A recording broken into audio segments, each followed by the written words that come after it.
한 기독교 역사학자는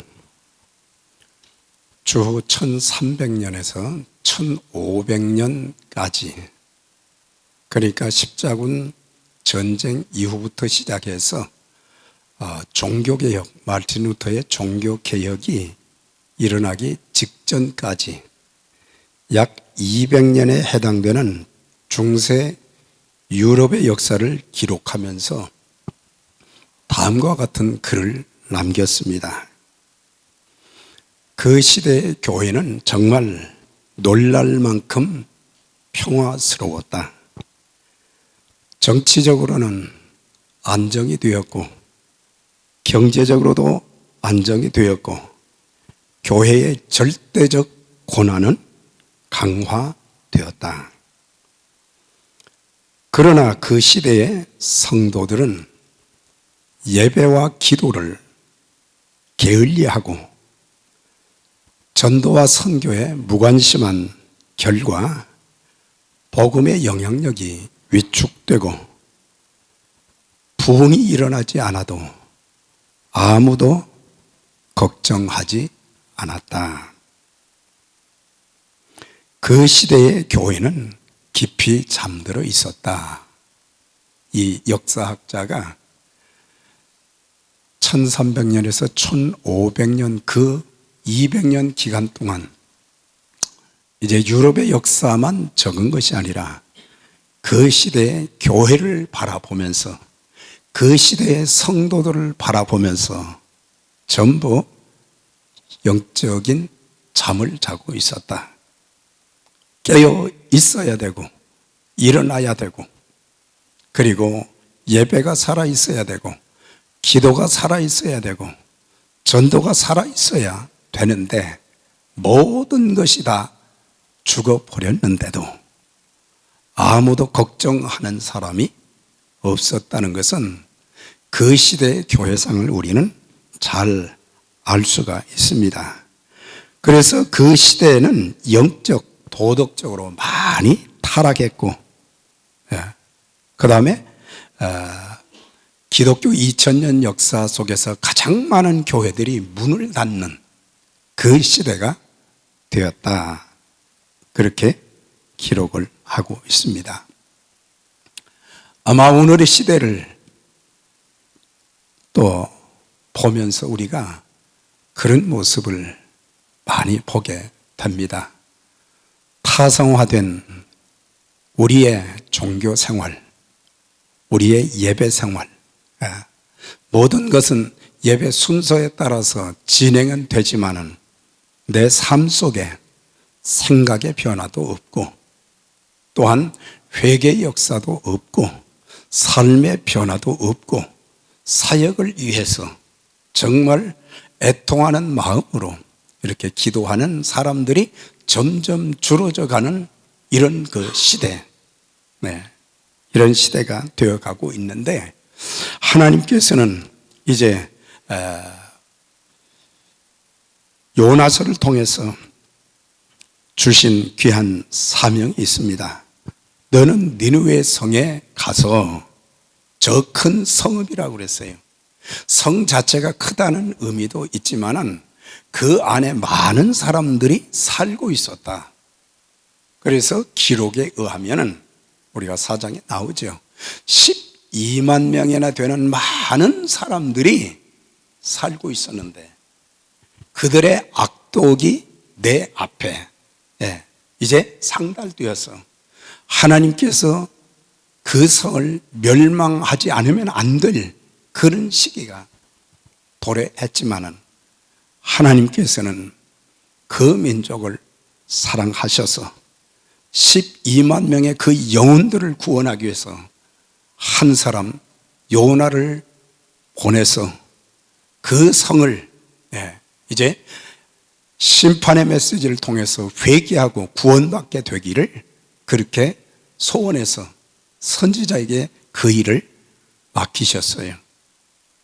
이제 그 선지자가 어떻게 하나님의 말씀에 반응했는지는 뒤에 나옵니다만은, 그래서 우리가 하나님께서는 시대마다 특별한 사명을 주시기 위해서 선택한 사람들을 통해서 또 그들에게 말씀을 주셨습니다.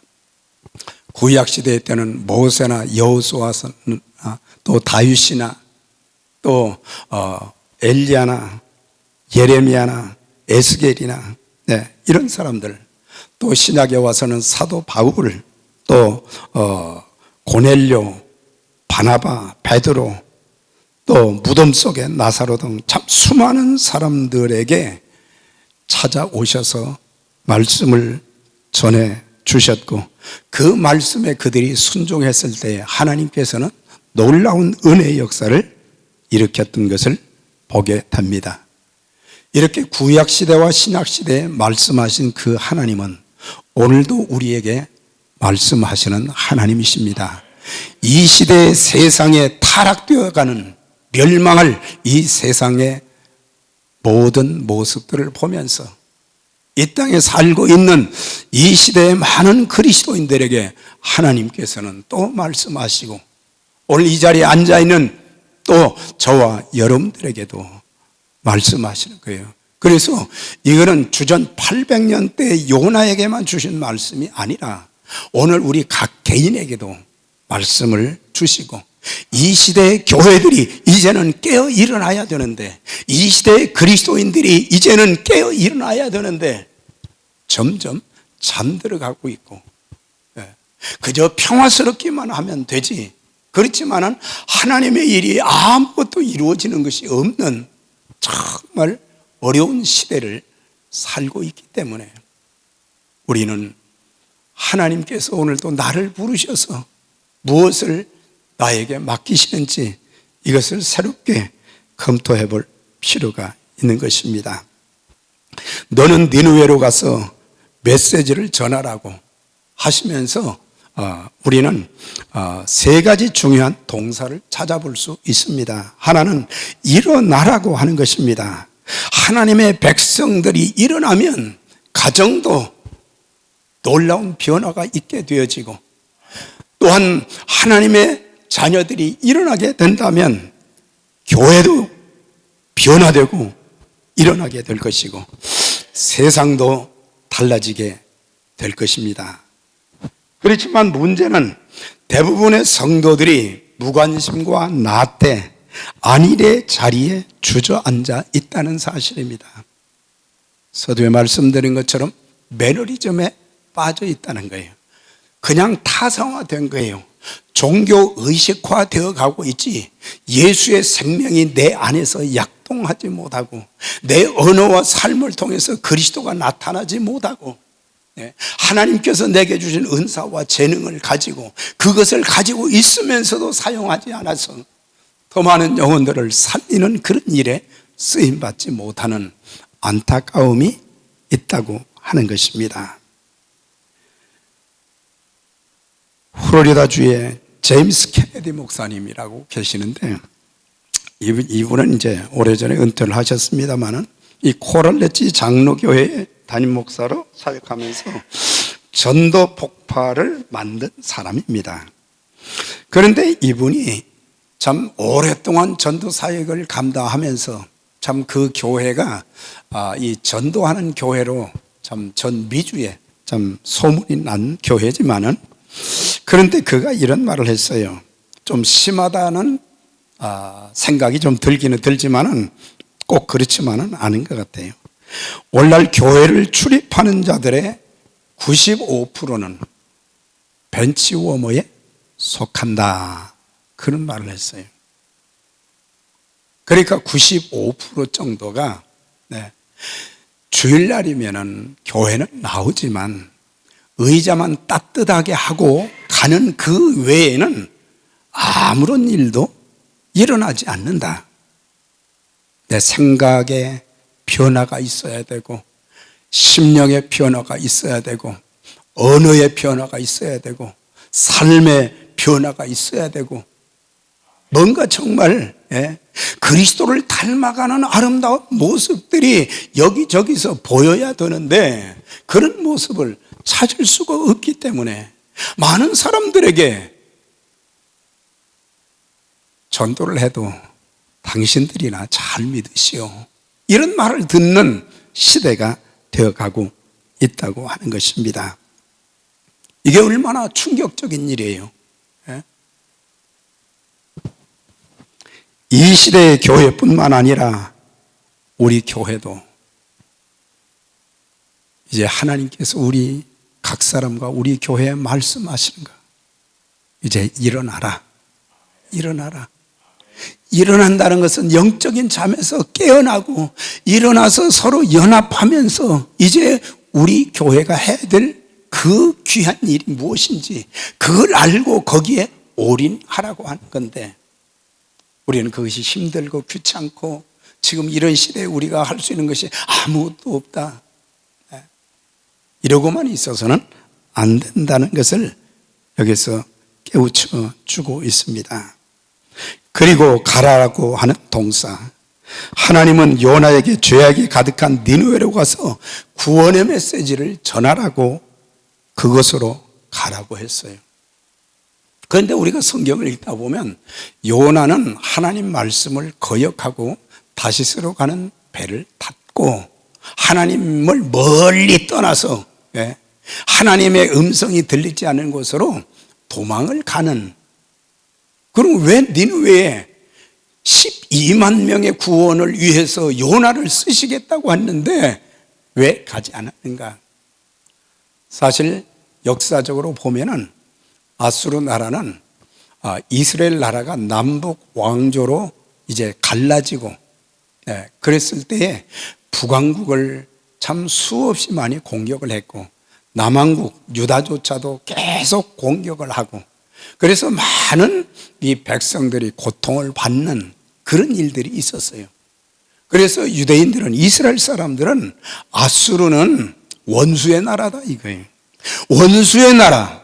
그러니까 선지자 요나도 하나님 원수의 나라에 왜 가서 그들에게 심판의 메시지를 그들이 구원받도록 해야 됩니까? 그렇게 말은 안 했지만 그냥 슬며시 도망을 간 것을 볼 수가 있어요. 한 영혼이 천어보다 귀하다고 하셨는데 저와 여러분들이 이제 우리 한 영혼 한 영혼이 얼마나 귀한가를 주님의 음성을 통해서 깨달아야 되겠습니다. 우리 교회에 한 분 한 분의 성도가 얼마나 귀한 분들인지, 천하보다 귀한 그 영혼들, 구원받은 그 영혼들이 함께 모인 공동체이기 때문에 하나님이 귀하게 여기셨으니 우리도 귀하게 여겨야 될 것입니다. 서로 서로를 귀하게 여기고 서로 사랑하고 협력하고 하나님의 뜻을 이루는 일에 우리가 쓰임 받아야 되는데, 우리는 개인, 인간관계, 이 요나와 이스라엘, 요나 선지자와 이스라엘, 그리고 이스라엘과 이 아수르의 니느웨는, 아수르가 그 니느웨는 아수르의 수도잖아요. 가장 큰 도시 중에 한 곳이 니느웨란 말이죠. 12만 명이 있는데, 그래서 종종 이 관계를 하나님의 관점에서 풀어나가야 되는데 우리는 사람의 관점에서 풀어나가다 보니까 감정이 개입이 되는 거고, 과거에 그들이 어떻게 나한테 했는가, 우리에게 행했는가, 이런 것을 생각하다 보니까 그 나라는 망해야 될 나라다 이거예요. 이것이 하나님의 관점과는 전혀 상관이 없는 것이죠. 하나님께서는 이제 너는 가라 그랬어요. 원수의 나라이기도 하지만은 하나님은 그 민족을 사랑하신다고 하는 거예요. 물론 그 민족이 하나님 앞에 돌아오지 않았기 때문에 그 나라도 나중에는 다 망하고 말았어요. 때로는 이스라엘 백성들을 깨우치기 위해서 애굽을 몽둥이로 사용하시기도 하시고, 또한 이제 아수르, 바벨론, 메데바사, 이런 나라들을, 헬라, 이런 나라를 통해서 사용하시기도 하셨지만은, 그러나 그들도 심판의 도구로 쓰임을 받았지만은 그들이 회개하지 못하기 때문에 결국에 그들도 멸망하고 말았습니다. 오늘 우리에게도 이제 말씀하십니다. 구원의 역사를 위해서 우리는 잃어버린 영혼들을 찾아 나가라, 그렇게 말씀하시는데, 사실 과거의 이 교회 부흥의 역사기에는 그저 그냥 오라고만 하면은 막 몰려드는 그런 시기가 있었어요. 그런데 지금 시기는요, 아무리 뭘 선물을 사주고 오라고 해도 안 와요. 그렇지요? 그러니까 우리의 생각의 전환이 있어야 된다고 하는 거예요. 우리는 언제나 오라고 우리는 앉아서 기다리고만 있는 그런 교회를 이제는 탈피해서 생각을 바꿀 때가 되었다고 하는 것.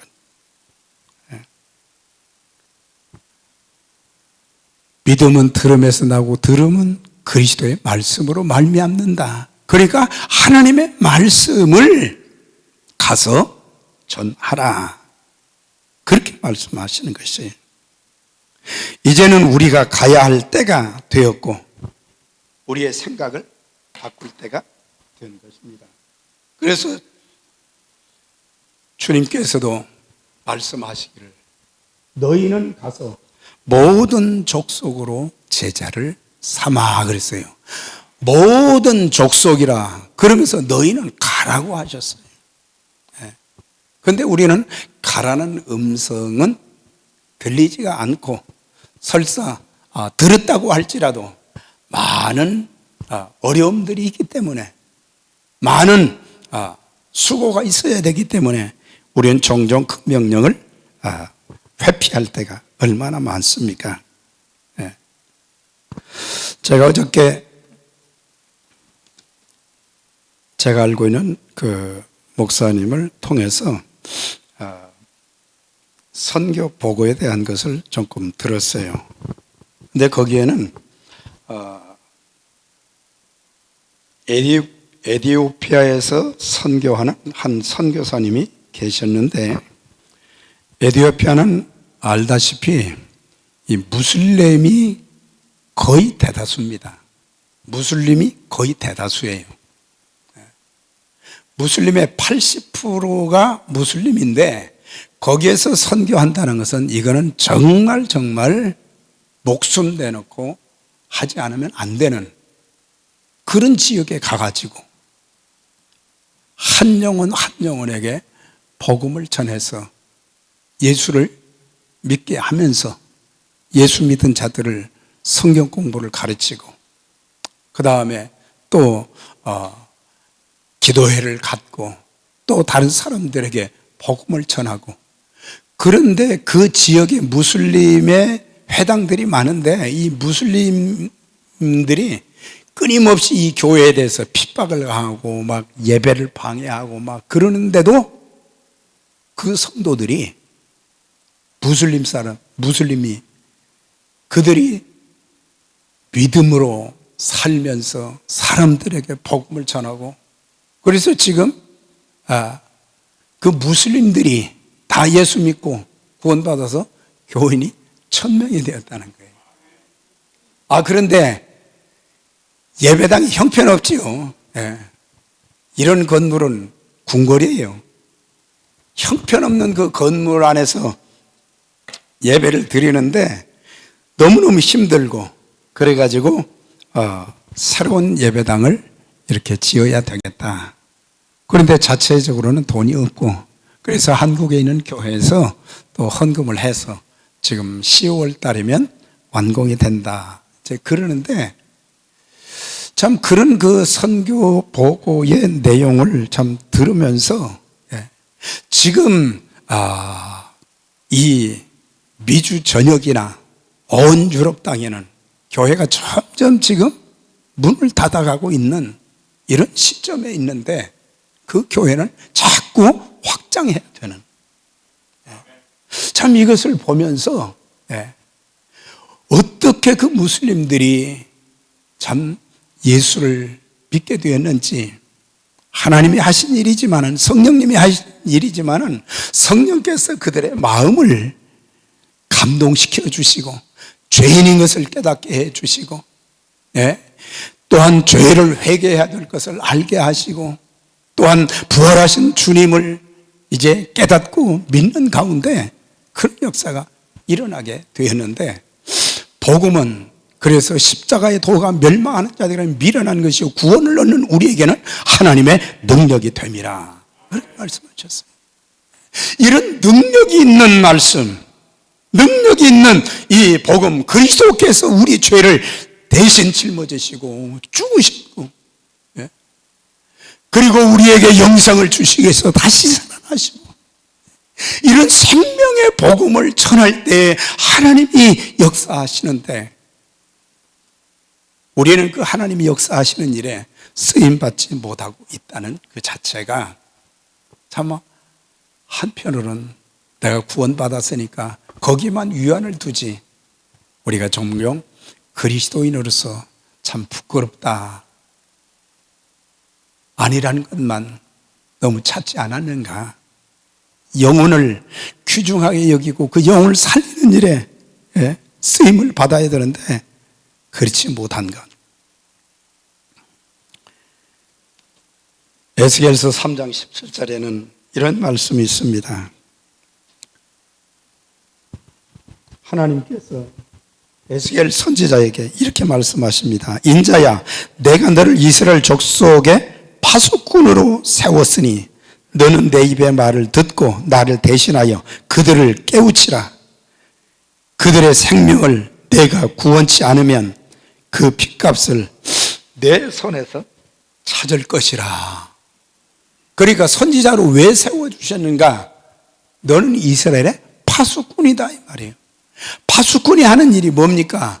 경계 강화를 하고, 이제 밤에도 잠을 자지 않고 깨어 있으면서 혹시라도 적군이 들어오게 되면은 이제 뭐예요?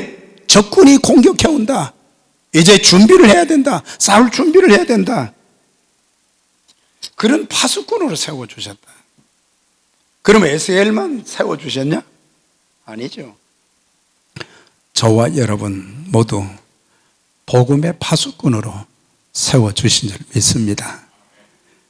우리 교회를 세워가는 일에 파수꾼으로 세워주신 줄 믿습니다. 네. 파수꾼이 파수꾼다워야지. 예? 지키고, 그 다음에 위기가 다가올 때는 사람들에게 준비해야 된다. 깨어 일어나야 된다. 영적 싸움을 싸워야 된다. 이렇게 파수꾼의 사명을 감당해야 되는데, 에스겔 선지자에게 내게 파수꾼의 사명을 주었으니 내가 만일 죄인들에게 하나님의 심판의 메시지를 전해서 그들이 그 말씀을 듣고 회개하여 구원받으면 괜찮지만, 내가 만약 그들에게 말씀을 전하지 않아서 그들이 그 죄값으로 죽는다면 그들의 핏값을 내게서 찾을 것이다. 그렇게 말씀을 하신 거예요. 그만큼 중요하게 우리에게 말씀해 주셨다고 하는 사실이에요. 그래서 일어나라, 가라, 외치라, 그렇게 말씀을 해 주셨는데, 3절에 보니까 요나가 여호와의 얼굴을 피하려고 일어나 다시스로 도망하려 하여 욥바로 내려갔더니 마침 다시스로 가는 배를 만난지라. 여호와의 얼굴을 피하여 그들과 함께 다시스로 가려고 선가를 주고 배에 올랐더라. 기록을 찾아보니까 하나님께서 요나에게 니느웨로 가라고 했는데, 니느웨는 예루살렘에서 동북쪽으로 어느 정도 거리냐면은 800km라고 그랬어요. 800km. 그런데 그 짧은 거리에 그것으로 갔어야 되는데, 그는 다시스로 가는 배를 탔다. 다시스는 예루살렘에서 서북쪽으로 얼마가 되느냐? 기록해 보니까 3200km나 되었다. 4배나 더 가야 돼요. 그런데 배를 타고 도망을 가고 있다고 하는 것. 한 영혼도 귀한데 12만 명의 영혼을 구원하는 그 귀한 일에 쓰임을 받는 것이 얼마나 특권이에요. 그래서 우리가 참 그 모습을 보면서 요나는 이스라엘 나라를 가장 많이 괴롭혔던 그 아수르 민족, 멸망해야 된다. 이건 뭡니까? 하나님의 구원관의 시야가 너무 좁았다고 하는 것을 알 수가 있어요. 그리고 이방 민족에 대한 편견이 있었다고 하는 거예요. 우린 종족, 나와 같은 민족이 아니면은 우리는 다른 사람들을 박대하고 또 편견을 가지고 무시하고 그럴 때가 많잖아요. 다른 민족만 그렇습니까? 같은 동족이라도 우린 종종 그럴 때가 참 많아요. 우리는 모든 것을, 예수 믿는 사람들은 하나님의 관점에서 생각하고 우리의 시야가 넓어져서 뭘 바라보아야 되느냐? 열방을 바라볼 수 있어야 되는데 우린 열방을 바라보지 못하고 인간관계만 생각을 할 때가 많고, 영혼 구원을 통해서 그 사람들이 정말 하나님과의 참 평안을 누리고 축복을 누리며 살아갈 수 있도록 해야 되는데, 내 감정, 내 기분, 나하고 별로 친하지 않으니까 그래서 우리는 무관심할 때가 얼마나 많느냐 말이죠. 그리스도인들은 시야도 높게 가져야 되고 마음도 넓혀 가야 되는 거예요. 사도 바울이 고린도 교회 성도들에게 내가 여러분들을 향해서 내 마음의 문을, 내 마음을 넓혔으니 여러분들도 제발 마음 좀 넓혀주세요. 우리 마음들이 말이죠, 정말 크고 좋은 그릇이 되어서 많은 것을 담을 수 있는 큰 그릇이 되어야 되는데 우리 그릇이 너무 작다고 하는 거예요. 그릇이 너무 작아요. 작은 것 하나도 우리는 담지를 못할 정도로 그렇게 지금 되어가고 있는 우리 모습을 볼 때가 많아요. 우리의 시야와 우리의 마음을 넓혀서 하나님의 관점으로 세상을 보고, 하나님의 관점으로 교회를 보고, 하나님의 관점으로 내 이웃을 보고, 하나님의 관점으로 우리 성도들을 서로 보게 되면 하나님께서 활짝 볼 수 있도록 다 열어주실 것입니다. 우리 주님께서 요한복음 4장에 그런 말씀을 하셨어요. 눈을 들어 밭을 보라, 희어져 추수하게 되었도다. 눈을 들어서 좀 보라고 하는 거예요. 그런데 우리의 눈에는 곡식이 익은 게 보이지 않는 거예요. 우리가 해야 될 그 사명이 보이지 않는 것이라고 하는 거예요. 나는 교회 다니면서 할 일도 없어. 왜 할 일이 없습니까? 주님은 교회에서는 한 분 한 분 모두를 기다리고 계신다고 하는 거예요. 쓰임받기를 함께 연합해서. 우리가 하나님 앞에 자랑할 것이 뭐 대단한 것이 있습니까?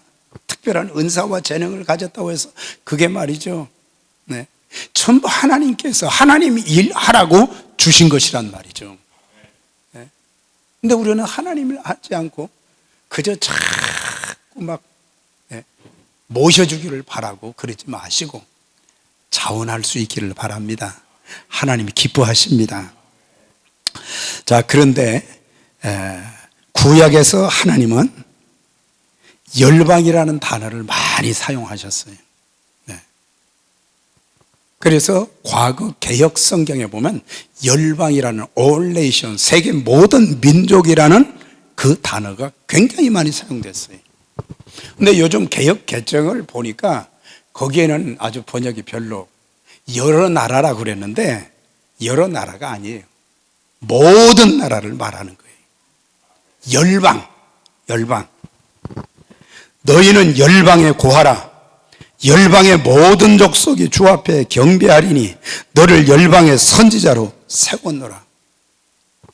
열방 좀 크게 보라고 하는 거예요. 모든 나라를 다 보라고 하는 거죠. 그런데 신약에 와서는 주님께서 뭐라고 하셨어요? 두 단어를, 비슷한 단어지만 모든 민족, 모든 족속, 그 단어를 주님은 사용하신 거예요. 그래서 하나님께서는 세계 모든 열방, 세계 모든 민족, 세계 모든 사람들이 다 구원받기를 원하시고 있다는 것을 가르쳐 주고 있어요. 나만 구원받았다 이렇게 안도의 마음을 가질 것이 아니라 우리 가족들 중에 아직 예수 믿지 않는 정말 구원받아야 될 정말 사랑하는 가족들이 있지 않습니까? 우리는 거기에 대해서도 세상적으로 잘 되면 그것으로 끝이지 아니죠. 세상 것은 한낱 낙엽과도 같은 것이기 때문에 언제 어느 때 떨어질지 모르는 거예요. 예수의 생명이 심어지게 되면 그 영혼이 구원받으면 하나님께서 돌보실 것입니다. 하나님이 책임져 주시는 거예요. 네. 그래서 다른 영혼들, 우리가 이 주보를 보니까 주보를 만드신 우리 안수 집사님들이 한가운데다가 여러 사진을 넣고 한가운데다가 뭘 집어넣었어요? 보셨습니까? 한 영혼을 주님께로 그랬어요. 우리 교회의 핵심은 이제부터 이 일을 위해서 기도하면 전도할 기회를 주실 것입니다. 영혼 구원할 수 있는 사람들을 만나게 해 주실 것입니다. 이것이 우리 교회의 한낱 표 정도가 아니라 하나님이 한 영혼이 예수 믿고 구원받으면 하나님 나라에 잔치가 벌어진다고 그랬잖아요. 교회가 잔치, 매주마다 잔치자리가 돼야 되는데 그렇지 못한 것을 보면서 우리는 어쩔 수 없지 그러지 말고 우리의 생각을 바꾸고 우리의 방향을 바꾸고 하나님께서 우리에게 무엇을 요구하시는지 그걸 깨닫고 그 일에 쓰임 받아야 될 것입니다. 4절의 말씀, 여호와께서 큰 바람을 바다 위에 내리시니, 하나님 말씀에 순종하면 복을 받는다는 말씀도 많고 하나님 말씀에 순종할 때에 하나님의 기적들이 많이 일어나는 그런 역사들도 많고, 그런데 요나는 하나님 말씀에 순종하지 않았다고 하는 거예요. 네. 우리는 저는 싫지만은 주님께서 말씀하시니 제가 순종하겠습니다, 이런 태도가 되어져야 되잖아요. 그러면 하나님께서 또 어떤 말씀을 주실 거예요. 그런데 그는 선지자가 창피하게 그 많은 영혼들 12만 명을 구원하는 그 일에 그 사람을 하나님이 쓰시겠다고 했는데 그는 다시스로 도망가는, 하나님께서 뭘 준비하셨어요? 대풍을 준비하셨다. 바다에 대풍을 내리셨어요. 하나님의 선지자가 하나님의 마음을 알지 못하고 하나님의 뜻에 순종하지 않으니까 결국에 대풍을 내리셨다. 그 다음 말씀들을 쭉 보면요, 배에 있는 모든 기구들을 다 살기 위해서 바다에 다 던져버리고, 배에 탄 모든 사람들이 각자 자기 신에게 막 부르짖고, 그런데 선장이 배 밑에 들어가 보니까 한 사람이 잠을 자고 있는 거예요. 그게 누구예요? 요나지요? 그게 바로 납니다. 그게 바로 우리입니다. 예? 우리는 그냥 잠자고 있는 거예요. 예? 한 사람 때문에, 한 사람의 불순종을 해서 그 배에 탄 많은 사람들이 고통을 겪고, 그들이 큰 도시에 가서 비즈니스를 해서 많은 돈을 벌기 위해서 거기에 많은 물건들을 배에 실었는데 그것도 다 버려버렸죠. 한 사람이 불순종하게 될 때, 아담 한 사람으로 인해서 죄가 이 세상에 들어왔고 또한 사망이 이 세상에 오게 되었다고 그랬잖아요. 예수 그리스도 한 분으로 인해서 이 땅에 구원의 역사가 이루어지게 되었고 영생이 있게 되었고, 우리 한 사람이 그만큼 중요하다는 것을 가르쳐 주고 있어요. 한 사람의 불순종을 해서 온 가족들이 고통을 겪게 하거나 교회를 힘들게 만들거나 사회와 국가를 힘들게 만들어서는 안 되는 거죠. 그리스도인은 다 한 사람의 순종으로 인해서 많은 사람을 살리고 잘되게 하는 일에 쓰임 받아야 될 것입니다. 우리 모두 요나서의 말씀을 통해서 우리 자신과 교회가 많은 영혼을, 잃어버린 영혼들을 살리는 일에 귀하게 쓰임받는 교회로, 잠자는 교회가 아니라 깨어 일어난 교회가 되어져서 이제 잃어버린 영혼들을 구원하는 일에 우리 모두가 힘을 합해 기도하고 우리가 함께 복음을 전한다고 하면 하나님의 놀라운 구원의 역사가 우리 교회에 많이 일어나게 될 것입니다. 기도하겠습니다. 전능하신 하나님 아버지, 요나 한 사람에게 12만 명의 영혼을 맡기셨는데 그 일이 얼마나 참 귀한 일인지 그걸 깨닫지를 못하고 개인 감정을 가지고 하나님 말씀에 불순종함으로 많은 사람들에게 고통과 불안을 안겨준 선지자답지 못한 그 모습이 아버지 하나님 바로 우리의 모습들입니다.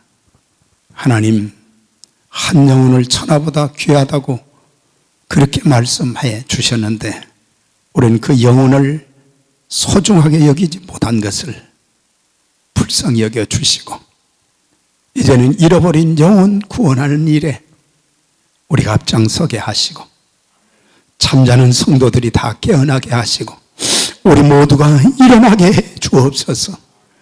성령으로 무장되어서 생명의 복음을 전하는 일에 앞장설 수 있도록 하나님, 저희 모두가 다 함께 영혼 구원을 위해서 복되게 쓰임받게 하시고 하늘나라의 잔치뿐만 아니라 우리 교회가 잔치자리가 매주 되어지는 귀한 역사가 있도록 하나님 사용하시고 축복해 주옵소서. 예수님 이름으로 기도드립니다. 아멘.